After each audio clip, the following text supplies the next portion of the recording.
Monsieur le Président. Bonjour. Monsieur le Président, vous nous faites l'honneur d'être parmi nous aujourd'hui sur France Inter en ce 7 avril 2021 pour une occasion plus que spéciale. En effet, aujourd'hui, nous commémorons les centaines de milliers de morts qui sont morts de l'atrocité qu'est le génocide rwandais. Aujourd'hui, il y a exactement 27 ans, débute un des plus grands génocides de l'histoire de l'humanité.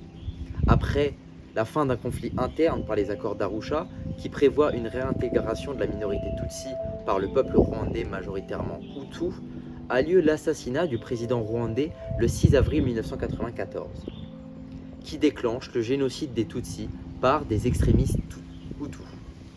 Pendant 100 jours, la minorité sera persécutée et massacrée partout dans le pays. Tout cela avec une violence immesurable. On parle du premier génocide de proximité. Un total de 100 000 morts sera estimé par l'ONU à la fin des faits. Cette année, vous avez été le premier chef d'État à reconnaître la responsabilité française. Pourquoi cela ? La responsabilité de la France dans cette affaire est indéniable. Je viens donc aujourd'hui la reconnaître. En effet, la France de l'époque, en s'engageant dans un conflit auquel elle n'avait aucune antériorité, s'est surestimée en pensant pouvoir arrêter ce qui était déjà à l'œuvre. La France est, en effet, restée à côté d'un régime génocidaire. C'est pour cela que la France est responsable. La France a donc une part de responsabilité dans le génocide, mais en recevant le ministre des Affaires étrangères pendant le massacre, ou même en fournissant des armes à l'État génocidaire, pouvons-nous dire que la France est même complice finalement ? Comme je l'ai dit, la France a une part de responsabilité dans ce conflit, mais elle n'est pas responsable du déroulement du génocide. Le sang qui a coulé n'a pas déshonoré ces soldats français qui ont été au Rwanda. Cependant, la France a un rôle ainsi qu'une responsabilité politique au Rwanda. Le nouveau gouvernement rwandais avait été reconnu comme conforme à la logique d'Arusha par la France, tandis que ces livraisons d'armes avaient seulement lieu dans le cadre de la lutte contre la FPR avant Arusha. La France n'est donc pas complice, puisqu'elle a également été à l'origine de l'opération turquoise mettant fin au génocide.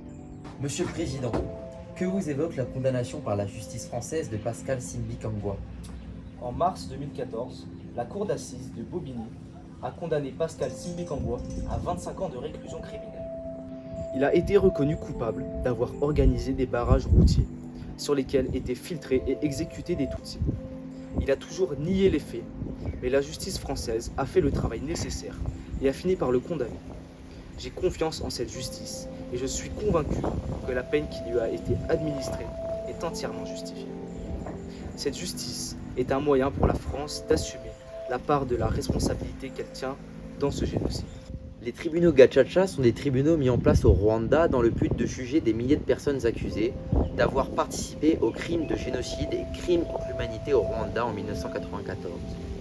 Ce mode de justice inspiré de la tradition fait intervenir des juges non professionnels de la population. Que pensez-vous de la justice locale exercée au Rwanda à travers les Gacaca ? Selon vous, cette justice est-elle fiable ? Pour moi, cette justice présente des limites, notamment par la lenteur des procédures, par l'absence d'avocats pour les accusés et par le non-remboursement des dettes pour les petites peines. Pour moi, cette justice a des limites, notamment la difficulté de la résolution des affaires due à leur nombre, la lenteur des procédures, l'absence d'avocats pour les accusés et l'absence fréquente de réel remboursement pour les petites peines. Mais elle a également fait ses preuves en jugeant plus de 2 millions de Rwandais, de par leur dimension de pardon et de réconciliation, et grâce à la restitution des lieux et des acteurs dans lesquels les crimes ont été commis. Les tribunaux Gacaca ont permis de reconstruire le tissu social au Rwanda. Monsieur le Président, selon vous, la France et le Rwanda peuvent-ils bâtir aujourd'hui de bonnes relations ? Malgré la responsabilité pesante de l'État français dans cette affaire, une page s'est tournée depuis 1994. Je pense que le passé ne devrait pas impacter les relations futures entre nous et le Rwanda. Je compte m'y rendre prochainement afin de m'entretenir avec le président Paul Kagame. J'espère que cet entretien améliorera l'entente de nos deux États et pourra mener à la construction de bonnes relations entre ces deux derniers. Monsieur le Président, merci infiniment de nous avoir accordé de votre temps avant la commémoration du génocide rwandais organisé par l'État français. Je vous en prie, mais merci à vous de continuer à faire vivre les mémoires pour les victimes de ce génocide. Mais surtout, merci à vous, chers auditeurs. Vous écoutiez l'interview exclusive du président de la République par France Inter.